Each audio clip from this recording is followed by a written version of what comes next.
Hi guys, நான் already உங்ககிட்ட சொல்லியிருந்தேன் எனக்கு கொரியாவில் வந்துட்டு 1 மந்த் இன்டர்ன்ஷிப் ஆஃபர் வந்து கிடச்சிருக்கு அப்படின்னு சொல்லிட்டு. ஸோ ஜூலை 1ஆந்தேதியிலேருந்து 31ஆந்தேதி வரைக்கும் எனக்கு வந்து கண்டிப்பாக இன்டர்ன்ஷிப் வந்து அட்டன் பண்ணி ஆகணும் வித்தவுட் ஆப்சன்ஸோட. அது மட்டும் இல்லாமல் நான் என்னோடய யூனிவர்சிட்டியிலேருந்து இங்கே வரத்துக்கு வந்துட்டு ஜீப்ரா கிராஸே வந்து ஒரு 1008 இருக்கும். அதெல்லாம் கிராஸ் பண்ணி தான் நான் ஒர்க் பண்ணுற லேபுக்கு வந்து இப்போதைக்கு போகிற மாதிரி இருக்குது. நான் அந்த மாதிரி போகும்போது என்னெல்லாம் பார்க்குறேன் அப்படின்றத வந்து உங்களுக்கு நான் கண்டிப்பாக ஷேர் பண்ணுறேன். இது வந்து யூஸ்வலான ரோடு மாதிரி இல்லாமல் இதில் வந்துட்டு நார்மலான வண்டியும் போகும். அது மட்டும் இல்லாமல் ட்ரக்ஸு மற்றபடி ரொம்ப எப்படி லாரி இந்த மாதிரி வண்டியும் இந்த ரோட்டில் போகும். இங்கே கொரியாவில் வந்து 2 விதமான ரோடு இருக்குது. ஒன்று வந்து நார்மலாக கார் பைக்லாம் போகிறதுக்கு, இன்னொன்று வந்துட்டு இந்த மாதிரி ட்ரக்ஸு காரு அது ப்ளஸ் வந்து எல்லாமே போகிறதுக்கு. அதாவது ஒரு சிட்டிலேருந்து இன்னொரு சிட்டி கனெக்ட் பண்ணுறது இந்த மாதிரி. மற்றபடி வந்து ஃபேக்ட்ரிஸ் இருக்க ஏரியா அந்த மாதிரியான ஏரியா தான் இது.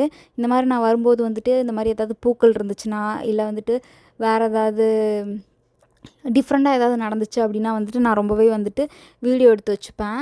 வீடியோ எடுக்கிறது மட்டும் இல்லாமல் உங்களுக்கும் அப்லோட் பண்ணுவேன். நான் இன்னைக்கு காலையில் என்ன பார்த்தேன் அப்படின்னு பார்த்தீங்கன்னா, இந்த ரோட்டில் வந்துட்டு வயசானவங்களாம் இருக்காங்க தெரியுமா? அதே மாதிரி எல்லா தெருவுலேயும் வந்துட்டு வயசானவங்களாம் வந்துட்டு இந்த குப்பையெல்லாம் வந்து கலெக்ட் பண்ணிகிட்டு இருந்தாங்க. அந்த குப்பை கலெக்ட் பண்ணும்போது கூட வந்து அவங்க எவ்வளோ சேஃபாக வந்து ட்ரெஸ்லாம் போட்டிருக்காங்க பாருங்கள். ஒரு ஜாக்கெட், ஹேண்ட் க்ளவுஸு, குப்பையை கூட கையில் எடுக்க மாட்றாங்க. ஒரு இடுக்கி மாதிரி ஒன்று வச்சுருக்காங்க, அதில் தான் எடுக்கிறாங்க. இதே மாதிரி இந்தியாவிலேயும் வந்து ப்ரிகாஷன்ஸ்லாம் ஃபாலோ பண்ணால் வந்து எல்லாருமே ஹெல்த்தியாக இருக்கலாம்.